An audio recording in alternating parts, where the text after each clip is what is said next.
avec le président des Émirats arabes unis.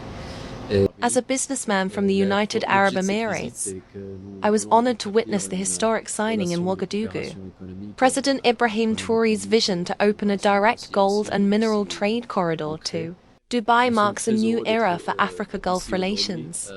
This initiative will ensure transparency, fair pricing, and mutual prosperity. For the UAE, it's not just trade. It's a partnership rooted in trust, respect, and shared growth. Burkina Faso gold mines, Dubai skyline, Ibrahim. Speaking, gold bars being loaded onto cargo planes.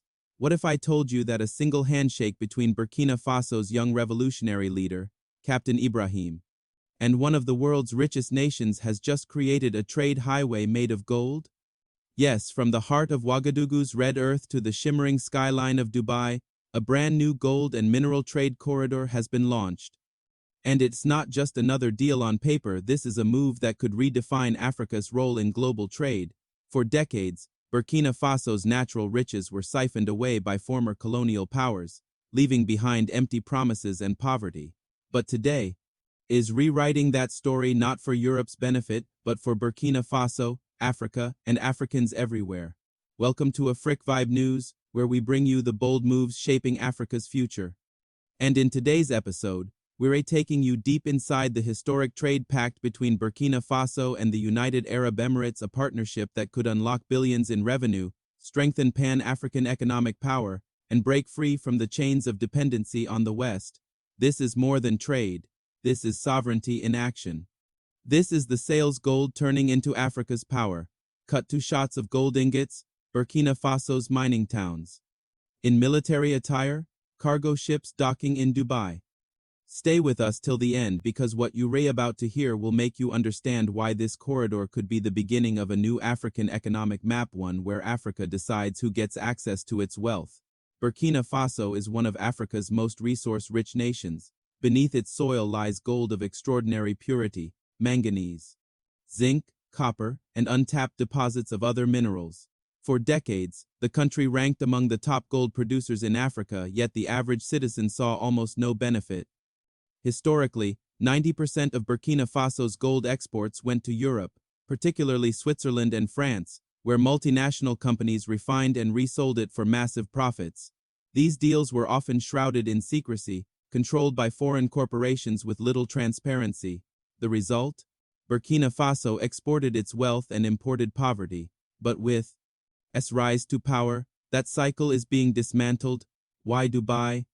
The United Arab Emirates is one of the world's largest gold trading hubs, handling nearly 20% of all global gold trade. Its modern infrastructure, tax-friendly environment, and powerful refining capacity make it a prime partner for any nation looking to maximize profits. Understood something key? Europe is not the only buyer in town. By creating a direct trade corridor with the way, Burkina Faso is cutting out the middlemen, securing better prices, and gaining access to new markets across Asia, the Middle East, and beyond. This corridor isn't just about selling gold. It's about building a strategic bridge between West Africa and the Gulf, a bridge that opens opportunities for technology transfer, joint ventures, and even cultural exchange. The talks began quietly, high level. Envoys from Burkina Faso visited Dubai earlier this year, accompanied by ministers of mining, finance, and trade. The Way delegation, led by officials from the Dubai Multi-Commodities Center (DMC), welcomed them with an agenda. Mutual benefit, insiders reveal that. Demanded full transparency, fair pricing, and guarantees for local refining and job creation. In other words, he wasn't about to let this be another neo-colonial style arrangement. The Way agreed to purchase Burkina Faso's gold directly, bypassing European intermediaries, invest in refining facilities inside Burkina Faso to create local jobs, provide technology and training for sustainable mining practices, support infrastructure projects linked to the mining sector, including new rail and road links to ports in West Africa. Experts estimate that this deal could bring Burkina Faso over $1.5 billion in additional revenue annually, money that will stay in Africa rather than disappearing into foreign bank accounts. The corridor also opens opportunities for other minerals, manganese, zinc, and even rare earth elements critical for electronics could now be exported directly to two-way buyers. This diversification shields Burkina Faso from the volatility of gold prices and creates a broader industrial base. For the first time, Burkina Faso is positioning itself not just as a raw material exporter, but as a player in the global mineral value chain. This deal sends a loud and clear signal to former colonial powers. Africa is no longer your private mine. Has been vocal about rejecting exploitative contracts, and this way partnership is a demonstration of African nations choosing their own trading partners. The West may attempt to frame this as risky, raising questions about human rights or governance, but to many Africans, this is simply self-determination. This is not just about Burkina Faso. Neighboring countries in the Sahel, Mali and Niger, are closely watching. In fact, there is talk within the Alliance of Sahel States (AES) of creating a joint gold export policy to strengthen bargaining power against global buyers. If successful, this could inspire a wave of African Gulf trade corridors, reducing dependence on European ports and financial systems. For Dubai, this corridor is also a big win. The way is working to secure raw material supplies for its growing financial and industrial hubs.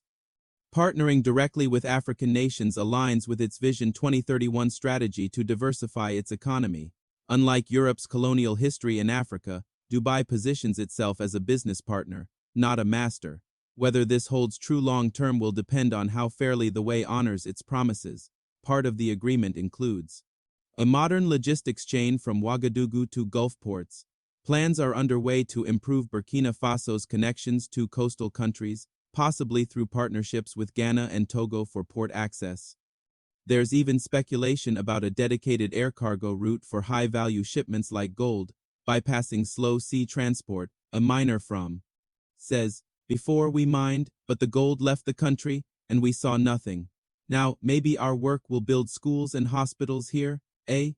Economist adds, "By trading with Dubai, we can keep more profit here and reduce the influence of Europe. It's a bold move. While the deal is promising, there are risks. Security threats from armed groups targeting mining areas. Potential over-reliance on gold revenues. Need for strong anti-corruption measures to ensure wealth reaches the people. Has pledged strict oversight and announced the creation of a national mining revenue authority to manage funds transparently. From a symbolic perspective, this corridor represents a shift in African geopolitics. No longer is the path of African minerals determined in Paris or London. Now it is also decided in Ouagadougou and Dubai. For many young Africans, it's proof that leadership matters, that bold decisions can alter the economic destiny of a nation. If the corridor succeeds, we may see Burkina Faso becoming a regional refining hub, increased Gulf investment in African infrastructure, a blueprint for other African states to negotiate better trade terms. This is the kind of move that can inspire a continent-wide economic awakening.